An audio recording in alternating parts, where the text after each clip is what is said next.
नमस्कार दोस्तों, अगर आप आरआरबी ग्रुप डी एग्ज़ाम की तैयारी कर रहे हैं तो आप बिल्कुल सही वीडियो में आए हैं दोस्तों। वीडियो को पूरा वॉच कीजिए क्योंकि इसमें साइंस के रिलेटेड भरपूर क्वेश्चन हैं। आपको साइंस के अलग क्वेश्चन नहीं देखने पड़ेंगे दोस्तों, इतने इंपॉर्टेंट क्वेश्चन हैं। चलिए वीडियो को स्टार्ट करते हैं पहले क्वेश्चन के साथ। पानी का रासायनिक सूत्र क्या है? अभी तो इजी क्वेश्चन है दोस्तों, बट बहुत इंपॉर्टेंट क्वेश्चन है। कुछ इजी भी क्वेश्चन आपको लगेंगे तो बहुत अच्छी बात, क्योंकि आपसे वो बनती है इसलिए आपको इजी लगेगा, और जो नहीं बनता तो कठिन है वो तो ना। चलिए वीडियो को स्टार्ट करते हैं पहले क्वेश्चन के साथ। पानी का रासायनिक सूत्र क्या है? पानी का रासायनिक सूत्र दोस्तों H2O है। क्या है? H2O है दोस्तों। H2O में 2 हाइड्रोजन है, कितना? H+H, और 1 ऑक्सीजन है। आपका नेक्स्ट क्वेश्चन दोस्तों, मानव शरीर का सामान्य तापमान कितना होता है? बताएं दोस्तों, मानव शरीर का सामान्य तापमान कितना होता है? तो आपका राइट आंसर हो जाएगा दोस्तों सी। कितना हो जाएगा? 98.6 डिग्री फ़ारेनहाइट। 98.6 डिग्री फ़ारेनहाइट को शरीर का सामान्य तापमान माना जाता है। आपका नेक्स्ट क्वेश्चन दोस्तों, कौन सा अंग रक्त को शुद्ध करता है? कौन सा अंग रक्त को शुद्ध करता है? तो आपका राइट आंसर हो जाएगा दोस्तों डी, किडनी। किडनी आपके रक्त को शुद्ध करता है दोस्तों, फिल्टर करता है। जो अपशिष्ट पदार्थ होते हैं उन्हें बाहर निकाल देता है, और जो अच्छे पदार्थ होते हैं उन्हें अंदर ले लेता है। आपका नेक्स्ट क्वेश्चन, दांत और हड्डियां किससे बने होते हैं? बताएं दोस्तों, अगर अपने आप को समझते हो कि मेरे से बहुत कुछ बनता है तो बताएं, दांत और हड्डियां किससे बने होते हैं? तो आपका राइट आंसर हो जाएगा दोस्तों कैल्शियम के बने होते हैं। बिल्कुल, अगर आपने ये लगाया होगा तो बिल्कुल आपका राइट आंसर है दोस्तों कैल्शियम। हड्डियों और दांत कैल्शियम से मजबूत होते हैं। आपका नेक्स्ट क्वेश्चन दोस्तों, मानव शरीर में सबसे बड़ी ग्रंथि कौन सी है? मानव शरीर में सबसे बड़ी ग्रंथि कौन सी है? तो आपका राइट आंसर हो जाएगा दोस्तों बी, यकृत। जिसे आपने लीवर तो सुना ही होगा दोस्तों, यकृत कोई बात नहीं, लीवर सुना होगा। आपका नेक्स्ट क्वेश्चन दोस्तों, किस गैस से हम श्वास लेते हैं? किस गैस से हम श्वास लेते हैं और क्या छोड़ते हैं? तो आपको तो पता होगा दोस्तों, O2 को अंदर लेते हैं, इन्हालेशन करते हैं, और CO2 को एक्सहालेशन करते हैं दोस्तों। क्या करते हैं? बाहर छोड़ते हैं। आपका नेक्स्ट क्वेश्चन दोस्तों, पृथ्वी का गुरुत्वाकर्षण किसने खोजा था? पृथ्वी का गुरुत्वाकर्षण किसने खोजा था? तो आपका राइट आंसर हो जाएगा दोस्तों न्यूटन। किसने खोजा था? न्यूटन ने खोजा था दोस्तों। न्यूटन ने सेब गिरने से गुरुत्वाकर्षण सिद्धांत बताया था। सेब गिरने से दोस्तों। आपका नेक्स्ट क्वेश्चन, विद्युत धारा की इकाई क्या है? विद्युत धारा की इकाई क्या है? तो आपका राइट आंसर हो जाएगा दोस्तों बी, एम्पियर। विद्युत धारा की इकाई एम्पियर है दोस्तों। आपका नेक्स्ट क्वेश्चन, कोई नहीं दोस्तों, मैं साथ में व्याख्या भी करते जाऊंगा तो आपको ज़्यादा समझ में आए। दोस्तों मेरे को नींद नहीं आती है क्योंकि आपको जब तक समझ में नहीं आता है, इसलिए कहता हूँ आपको भी नींद नहीं आनी चाहिए जब तक आपके समझ में नहीं आता है। तो दोस्तों वीडियो को इसलिए कहता हूँ पूरा वॉच करें, बहुत इंपॉर्टेंट क्वेश्चन है और मज़ेदार के साथ मज़े भी आते हैं दोस्तों क्वेश्चनों को। फिर आप ये करिए कि हाँ आ रहा है, बस आपको भी मज़ा आने लगेगा। सूर्य किस गैस से बना है? पहली बार सुने होंगे दोस्तों, कुछ लोग हैं तो सुने ही होंगे। सूर्य किस गैस से बनता है? तो आप तो जानते हैं दोस्तों हाइड्रोजन। जो जानते रहे होंगे तो बहुत अच्छी बात है दोस्तों, हाइड्रोजन।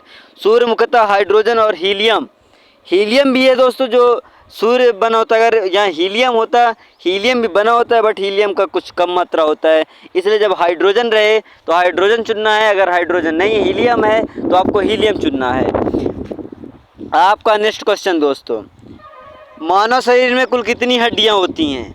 मानव शरीर में, तो ये तो बहुत इजी क्वेश्चन है, 1-2 रख दिया था दोस्तों कि आप कमेंट सेक्शन में बताएंगे। अब आपसे बनता आता है कि नहीं आता है, इसे कमेंट सेक्शन में बताना है दोस्तों। आपका नेक्स्ट क्वेश्चन, मानव हृदय में कितने कक्ष होते हैं? मानव हृदय में कितने कक्ष होते हैं? तो आपका राइट आंसर हो जाएगा दोस्तों 4। हृदय में तो 2 अलिंद होता है, तो आप तो जानते होंगे दोस्तों 2 अलिंद और 2 निलय होता है। आपका नेक्स्ट क्वेश्चन दोस्तों, सबसे छोटा हड्डी का नाम क्या है? सबसे छोटा हड्डी का नाम क्या है? तो आपका राइट आंसर हो जाएगा दोस्तों स्टेपीज। स्टेपीज दोस्तों इसे तो आप रट लीजिए। स्टेपीज आज तो आप कंफ्यूज नहीं होना है कि स्टेपीज कहाँ होता है। आप कंफ्यूज हो चुके हैं, मुझे पता है। स्टेपीज सबसे छोटी हड्डी कान की होती है दोस्तों, तो स्टेपीज कान में होता है और कान में सबसे छोटी हड्डी होती है। आपका नेक्स्ट क्वेश्चन, निम्न में से कौन सी एक तटस्थ गैस है? निम्न में से कौन सी एक तटस्थ गैस है? तो आपका राइट आंसर हो जाएगा दोस्तों डी, हीलियम। दोस्तों क्या है? हीलियम। हीलियम निष्क्रिय और तटस्थ गैसों में गिनी जाती है दोस्तों। आपका नेक्स्ट क्वेश्चन, मानव रक्त का रंग लाल क्यों होता है? मानव रक्त का रंग लाल क्यों होता है? तो आपका राइट आंसर हो जाएगा दोस्तों सी, हीमोग्लोबिन के कारण। किसके कारण होता है? हीमोग्लोबिन के कारण दोस्तों मानव रक्त का रंग लाल होता है। आप तो कहते होंगे इसे बहुत ईजी है, बट अब बताइए पाचन क्रिया मुख से किससे शुरू होती है? अब बताइए दोस्तों, पाचन क्रिया मुख में शुरू हो जाती है, पर किससे शुरू होती है? तो आपका राइट आंसर हो जाएगा दोस्तों लार। किससे होती है? लार। दोस्तों जब आप चावल खाते हैं तो उसे चबाते हैं तो उससे लार चला जाता है, लार मिल जाता है उसमें, ताकि आपके इसोफेगस में कोई प्रॉब्लम ना आए दोस्तों। इसलिए लार, मुख में से लार एंजाइम से पाचन की शुरुआत होती है। आपका नेक्स्ट क्वेश्चन दोस्तों, मानव शरीर में सबसे लंबी हड्डी कौन सी है? दोस्तों मैं बातों बातों में और कुछ एक्स्ट्रा ज्ञान दे देता हूँ, इसलिए कहता हूँ कि ध्यान से देखें वीडियो को और मेरी बातों को ध्यान से सुनें। मानव शरीर में सबसे लंबी हड्डी कौन सी है? तो मानव शरीर में सबसे लंबी हड्डी दोस्तों फीमर है। जांग दोस्तों, जांग, फीमर जांग में पाई जाती है और सबसे लंबी होती है। आपका नेक्स्ट क्वेश्चन दोस्तों, पौधे में भोजन का निर्माण किस अंग में होता है? पौधों में पूछा है दोस्तों, शरीर में नहीं पूछा है। पौधों में भोजन का निर्माण किस अंग में होता है? तो आप तो जिसे जानते होंगे दोस्तों, पहले दूसरी या पश्चिमी से पढ़े होंगे कि पत्तियों से होता है। पत्तियों, सूर्य के प्रकाश, पत्तियों में क्लोरोफिल दोस्तों द्वारा प्रकाश संश्लेषण होता है, क्लोरोफिल द्वारा। आपका नेक्स्ट क्वेश्चन दोस्तों, रक्त में ऑक्सीजन ले जाने का कार्य कौन करता है? रक्त में ऑक्सीजन ले जाने का कार्य कौन करता है? तो आपका राइट आंसर हो जाएगा दोस्तों डी, कौन करता है? हीमोग्लोबिन करता है दोस्तों, रक्त में ऑक्सीजन ले जाने का कार्य। आप तो जानते हैं दोस्तों कि हमारे ब्लड में, हर ब्लड में जहाँ जहाँ ब्लड के द्वारा ऑक्सीजन जाता है और ब्लड में मिला होता है दोस्तों, ब्लड फेफड़ों में ऑक्सीजन शरीर तक पहुँचाता है। आपका नेक्स्ट क्वेश्चन दोस्तों, विटामिन डी की कमी से कौन सा रोग होता है? विटामिन डी की कमी से कौन सा रोग होता है? तो आपका राइट आंसर हो जाएगा दोस्तों रिकेट्स। कौन सा रोग होता है? रिकेट्स दोस्तों। विटामिन डी की कमी से हड्डियां कमज़ोर होती हैं दोस्तों, जो सूर्य के प्रकाश की किरणों से मिलता है हमें विटामिन डी। दोस्तों मैं आपको बता दूं कि मेरे चैनल में हर एग्ज़ाम की तैयारी कराई जाती है। अगर आप पिछले वीडियो को नहीं देखें, मेरे चैनल विजिट कीजिए। अगर आप किसी भी एग्ज़ाम की तैयारी कर रहे हैं तो मेरे चैनल को विजिट कीजिए, सब्सक्राइब कीजिए और बेल आइकन दबा लीजिए दोस्तों, ताकि आपको वीडियो की नोटिफिकेशन मिलती रहे। नेक्स्ट क्वेश्चन क्या बोल रहा है? दूध में कौन सा प्रोटीन पाया जाता है? दूध में कौन सा प्रोटीन पाया जाता है? तो आपका राइट आंसर हो जाएगा दोस्तों केसिन। केसिन दूध में प्रोटीन पाया जाता है दोस्तों, जो सफ़ेद रंग का होता है। आपका नेक्स्ट क्वेश्चन दोस्तों, मानव शरीर की सबसे बड़ी हड्डी कौन सी है? मानव शरीर की सबसे बड़ी हड्डी कौन सी है? तो मैंने जैसा कि आपको पिछले वीडियो में मतलब कि पिछले क्वेश्चनों में बता चुका हूं कि मानव शरीर में फीमर जांग में जो पाई जाती है दोस्तों, मजबूत हड्डी भी होती है और सबसे लंबी भी होती है। मजबूत तो अगर कहा जाए तो हमारा जबड़ा होता है, बट यहाँ जांग की बात है इसलिए ये भी मजबूत ही होता है। आपका नेक्स्ट क्वेश्चन क्या बोल रहा है? मानव शरीर की सबसे छोटी ग्रंथि कौन सी है? मानव शरीर की सबसे छोटी ग्रंथि कौन सी है? तो आपका राइट आंसर हो जाएगा दोस्तों ए, पिट्यूटरी। पिट्यूटरी ग्लैंड दोस्तों, जो हाइपोथैलेमस के नीचे पाया जाता है, जो अपने ब्रेन के नीचे होता है दोस्तों, अपने मस्तक में होता है। आपका नेक्स्ट क्वेश्चन दोस्तों, छोटा होता है, चावल के दाने के आकार के बराबर होता है, पिट्यूटरी ग्लैंड। थायराइड ग्रंथि कौन सा हार्मोन स्रावित करता है? थायराइड ग्रंथि कौन सा हार्मोन स्रावित करता है? तो आपका राइट आंसर हो जाएगा दोस्तों थायरॉक्सिन। सॉरी दोस्तों, थोड़ी खांसी आ रही है। थायराइड ग्रंथि कौन सा हार्मोन स्रावित करता है? तो आपका राइट आंसर हो जाएगा दोस्तों थायरॉक्सिन। थायरॉक्सिन थायराइड ग्रंथि या थायरॉक्सिन हार्मोन शरीर में ऊर्जा संतुलित करता है। आपका नेक्स्ट क्वेश्चन दोस्तों, मलद्वार से पहले भोजन किस अंग में आता है? मलद्वार से पहले भोजन किस अंग में आता है? तो आपका राइट आंसर हो जाएगा दोस्तों बड़ी आंत में आता है, लार्ज इंटेस्टाइन में आता है दोस्तों, अगर इंग्लिश में बोला जाए तो। हालांकि आपको ज़्यादा इंग्लिश ना बताते हुए, नहीं तो आप गाली देंगे सर आप भी हिंदी के उसमें इंग्लिश घुसेड़ रहे हैं, इंग्लिश हम बच ही रहे हैं। पर नहीं दोस्तों, आपको इंग्लिश बहुत काम आएगा, इसलिए इंग्लिश भी आप सुनते जाइए। बड़ी आंत से जल अवशोषण होता है, फिर मलद्वार में जाता है दोस्तों। आपका नेक्स्ट क्वेश्चन, पहले स्मॉल इंटेस्टाइन, पहले छोटी आंत में जाता है, इसके बाद बड़ी आंत में जाता है। किसी को कन्फ्यूजन होता है इसलिए दूर करते जाता हूं दोस्तों। आपका नेक्स्ट क्वेश्चन क्या बोल रहा है? लाल रक्त कोशिकाएं कहाँ बनती है? लाल रक्त कोशिकाएं कहाँ बनती है? तो आपका राइट आंसर हो जाएगा दोस्तों बी, अस्थि मज्जा में लाल रक्त कोशिकाएं बनती है, जिसे इंग्लिश में रेड ब्लड सेल्स बोलते हैं दोस्तों। अस्थि मज्जा में लाल रक्त कोशिकाओं का निर्माण होता है। आपका नेक्स्ट क्वेश्चन दोस्तों, दूध से दही बनने की प्रतिक्रिया क्या कहलाती है? दूध से दही बनने की प्रतिक्रिया क्या कहलाती है? तो आपका राइट आंसर हो जाएगा दोस्तों किण्वन। किण्वन दूध से दही बनने की प्रक्रिया कहलाती है। आपका नेक्स्ट क्वेश्चन दोस्तों, फेफड़ों में वायु की थैलियों को क्या कहते हैं? फेफड़ों में वायु की थैलियों को क्या कहते हैं? तो आपका राइट आंसर हो जाएगा दोस्तों अल्विओलाई कहते हैं। क्या कहते हैं? अल्विओलाई कहते हैं दोस्तों। आपका नेक्स्ट क्वेश्चन, इंसुलिन किस ग्रंथि में स्रावित होता है? इंसुलिन किस ग्रंथि से स्रावित होता है? तो आपका राइट आंसर हो जाएगा दोस्तों सी, अग्न्याशय में। अग्न्याशय इंसुलिन हार्मोन बनाता है और शुगर नियंत्रण करता है। आपका नेक्स्ट क्वेश्चन दोस्तों, मानव शरीर में जल का प्रतिशत कितना होता है? मानव शरीर में जल का प्रतिशत कितना होता है? तो आपका राइट आंसर हो जाएगा दोस्तों बी, 60% होता है। मानव शरीर का लगभग 60% भाग जल में बना होता है दोस्तों। आपका नेक्स्ट क्वेश्चन, हृदय को धड़काने वाला ऊतक क्या कहलाता है? हृदय को धड़काने वाला ऊतक, आपका हृदय धड़कता है दोस्तों 1 मिनट में लगभग 72 बार धड़कता है या 72 बार धड़कता है, वही है दोस्तों 72, सॉरी दोस्तों। कि इसका राइट आंसर क्या हो जाएगा? इसका राइट आंसर हो जाएगा दोस्तों ए, पेशी ऊतक। क्या हो जाएगा? हृदय पेशी ऊतक से बना होता है जो लगातार संकुचित होता है दोस्तों। आपका नेक्स्ट क्वेश्चन, मानव शरीर में कितने प्रकार के दांत होते हैं? मानव शरीर में कितने प्रकार के दांत होते हैं दोस्तों? तो आप तो जानते हैं कि मानव शरीर में 4 प्रकार के दांत होते हैं। कितने प्रकार के? 4 प्रकार के। जो एक कृतांक नाम का होता है, क्या होता है? कृतंक, कृंतक दोस्तों। एक होता है कृंतक, एक होता है जड़क, एक होता है चर्वक, एक होता है पटनी। चलिए नेक्स्ट क्वेश्चन की ओर। सबसे अधिक ऊर्जा किस पोषक तत्व से मिलती है? सबसे अधिक ऊर्जा किस पोषक तत्व से मिलती है? तो आपका राइट आंसर हो जाएगा दोस्तों वसा से। वसा से सबसे ज़्यादा ऊर्जा और पोषक तत्व मिलती है। कम से कम नहीं तो 9 कैलोरी दोस्तों। कितने? 9 कैलोरी, याद रखिएगा दोस्तों। आपका नेक्स्ट क्वेश्चन, रक्त का कौन सा घटक थक्के बनाता है? रक्त का कौन सा घटक थक्के बनाता है? तो आपका राइट आंसर हो जाएगा दोस्तों डी, प्लेटलेट। क्या हो जाएगा? आपका राइट आंसर डी हो जाएगा दोस्तों, प्लेटलेट हो जाएगा। प्लेटलेट खून बहने पर थक्का बनाकर रक्त को रोकते हैं दोस्तों। आपका नेक्स्ट क्वेश्चन, निम्न में से कौन सा एक वायरस जनित रोग है? निम्न में से कौन सा एक वायरस जनित रोग है? तो आपका राइट आंसर हो जाएगा दोस्तों बी, डेंगू। क्या हो जाएगा? आपका राइट आंसर बी हो जाएगा, डेंगू हो जाएगा दोस्तों। डेंगू वायरस के कारण होता है, मच्छर द्वारा फैलता है, मलेरिया हो जाता है दोस्तों जिसे। आपका नेक्स्ट क्वेश्चन,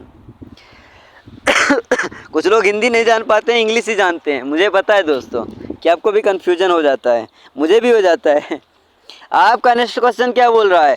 मानव शरीर की सबसे बड़ी मांसपेशियां कौन सी है? मानव शरीर में सबसे बड़ी मांसपेशियां कौन सी है? तो आपका राइट आंसर हो जाएगा दोस्तों सी, ग्लूटियस मैक्सिमम। आपका राइट आंसर क्या हो जाएगा दोस्तों? सी, ग्लूटियस मैक्सिमम हो जाएगा दोस्तों। ये कूल्हे में पाई जाती है दोस्तों और सबसे बड़ी होती है। आपका नेक्स्ट क्वेश्चन, कौन सा प्रोटीन सूर्य की रोशनी से बनता है? अभी वहाँ क्वेश्चन किस तरह आया था हमें विटामिन डी की कमी से कौन सा रोग होता है, ऐसा आया था क्वेश्चन। और अब क्या क्वेश्चन आया, कौन सा विटामिन सूर्य की रोशनी से बनता है। वही है दोस्तों, सूर्य की रोशनी से हमें विटामिन डी मिलता है, जो त्वचा में सूर्य प्रकाश की प्रक्रिया के रूप में बनता है। आपका नेक्स्ट क्वेश्चन दोस्तों, शरीर की रोग प्रतिरोधक शक्ति कौन बढ़ाता है। शरीर की रोग और प्रतिरोधक शक्ति कौन बढ़ाता है, तो आपका राइट आंसर हो जाएगा दोस्तों सी, WBC शरीर में रोगों से लड़ने का कार्य करते हैं दोस्तों। आपका नेक्स्ट क्वेश्चन, मानव शरीर में पाचन एंजाइम कहाँ बनते हैं। मानव शरीर में पाचन एंजाइम कहाँ बनते हैं, तो आपका राइट आंसर हो जाएगा दोस्तों बी, अग्न्याशय में बनते हैं। अग्न्याशय एमाइलेज, लिपेज, ट्रिप्सिन जैसे पाचक एंजाइम बनता है दोस्तों। आपका नेक्स्ट क्वेश्चन, निम्न में से कौन जल में घुलनशील विटामिन है। निम्न में से कौन जल में घुलनशील विटामिन है, तो आपका राइट आंसर हो जाएगा दोस्तों विटामिन बी। आपका राइट आंसर क्या हो जाएगा, विटामिन बी हो जाएगा दोस्तों। विटामिन बी और सी जल में घुलनशील विटामिन होते हैं। आपका नेक्स्ट क्वेश्चन दोस्तों, डीएनए की खोज किसने की थी। डीएनए की खोज किसने की थी, तो आपका राइट आंसर हो जाएगा दोस्तों बी, वाटसन और क्रिक ने डीएनए की द्विकुंडली संरचना बनाई थी। आपका नेक्स्ट क्वेश्चन दोस्तों, निम्न में से कौन सा केवल पादप कोशिका में पाया जाता है, तो आपका राइट आंसर हो जाएगा दोस्तों बी, कोशिका भित्ति। कोशिका भित्ति पादप कोशिकाओं में सुरक्षित रूप से होती है दोस्तों। आपका नेक्स्ट क्वेश्चन दोस्तों, पानी का क्वथनांक क्या पूछा है, पानी का क्वथनांक कितना होता है। बहुत इंपॉर्टेंट क्वेश्चन है दोस्तों, पानी का क्वथनांक कितना होता है, तो आपका राइट आंसर हो जाएगा दोस्तों डी, 100 डिग्री सेल्सियस होता है दोस्तों। समुद्री तल पर जल 100 डिग्री सेल्सियस पर उबलने लगता है। आपका नेक्स्ट क्वेश्चन दोस्तों, लाल शक्कर की उपस्थिति में मूत्र का रंग कैसा होता है। लाल शक्कर की उपस्थिति में दोस्तों आप तो जानते होंगे दोस्तों, लाल होता है। कैसा होता है, लाल होता है दोस्तों, क्योंकि आरबीसी की उपस्थिति से मूत्र लाल रंग का हो सकता है। आपका नेक्स्ट क्वेश्चन दोस्तों, कंप्यूटर की हार्ड डिस्क को शरीर के किस अंग से तुलना कर सकते हैं। सिंपल सी बात है, ब्रेन से, मस्तिष्क से, और किससे करेंगे दोस्तों, यही तो है जो हमारा 24 घंटे ऑन रहता है। हाई डिस्क में जानकारी संग्रह होती है जैसे मस्तिष्क में। आपका नेक्स्ट क्वेश्चन दोस्तों, आपका नेक्स्ट क्वेश्चन क्या बोल रहा है, ग्लूकोज किस प्रकार का पोषक तत्व है। दोस्तों क्वेश्चनों को बहुत आराम से और बहुत ध्यान से देखिए। ग्लूकोज किस प्रकार का पोषक है, ग्लूकोज किस प्रकार का पोषक है, तो आपका राइट आंसर हो जाएगा दोस्तों कार्बोहाइड्रेट। कार्बोहाइड्रेट ग्लूकोज ऊर्जा देने वाला एक सरल कार्बोहाइड्रेट होता है दोस्तों। आपका नेक्स्ट क्वेश्चन, मानव शरीर में आरबीसी का जीवन काल कितना होता है। मानव शरीर में आरबीसी का जीवन काल कितना होता है, तो आपका राइट आंसर हो जाएगा दोस्तों सी, 120 दिन। कितना हो जाएगा आपका राइट आंसर, सी हो जाएगा दोस्तों, 120 दिन। आपका नेक्स्ट क्वेश्चन दोस्तों, नाभिक में क्या पाया जाता है। नाभिक में क्या पाया जाता है, तो आपका राइट आंसर हो जाएगा दोस्तों बी, नाभिक में डीएनए पाया जाता है दोस्तों, जो डबल स्ट्रक्चर का रहता है, ऐसे रहता है, एक ऐसे करके रहता है। ये डीएनए ऐसे रहता है और आरएनए ऐसे रहता है। आपका नेक्स्ट क्वेश्चन दोस्तों, सबसे अधिक ऊर्जा किससे मिलती है। सबसे अधिक ऊर्जा किससे मिलती है, तो आपका राइट आंसर हो जाएगा दोस्तों वसा से। वसा से हमें सबसे ज़्यादा ऊर्जा मिलती है, और 1 ग्राम में 9 कैलोरी ऊर्जा मिलती है दोस्तों। कितने, 1 ग्राम में 9 कैलोरी। आपका नेक्स्ट क्वेश्चन दोस्तों, निम्न में से कौन सी किडनी की बीमारी है। निम्न में से कौन सी किडनी की बीमारी है, तो एनीमिया तो हो नहीं सकता, क्योंकि एनीमिया तो खून की कमी से होता है। अल्सर तो हो नहीं सकता, अस्थमा तो हो नहीं सकता, नेफ्राइटिस। आपका राइट आंसर क्या हो जाएगा दोस्तों, नेफ्राइटिस। नेफ्राइटिस हो जाएगा, किडनी की बीमारी है कि नेफ्राइटिस के कारण ही किडनी हमारा ख़राब होता है, सूजन आ जाता है। आपका नेक्स्ट क्वेश्चन और इस वीडियो का अंतिम क्वेश्चन, जो आपके स्क्रीन पर, शरीर में आयोडीन की कमी से क्या रोग होता है। तो दोस्तों इसका राइट आंसर आपको कमेंट सेक्शन में देना है कि शरीर में आयोडीन की कमी से कौन सा रोग होता है। और दोस्तों अगर आप पिछले वीडियो को नहीं देखे हैं तो आप पिछले वीडियो को देख लीजिए। ये तो फ़िलहाल आरआरबी ग्रुप डी के लिए जो छात्र इसकी तैयारी करते हैं रेलवे ग्रुप की, उनके लिए था। अगर आप किसी और एग्ज़ाम की तैयारी कर रहे हैं तो इस चैनल पर विजिट करें, क्योंकि इस चैनल पर लगभग हर पेपर सॉल्व कराए जाते हैं, हर क्वेश्चन और हर एग्ज़ाम की तैयारी कराते हैं। तो दोस्तों मिलते हैं अगले नेक्स्ट वीडियो में, तब तक के लिए धन्यवाद, बाय बाय, टाटा। दोस्तों चैनल को अगर सब्सक्राइब नहीं किया है तो चैनल को सब्सक्राइब कर लीजिए।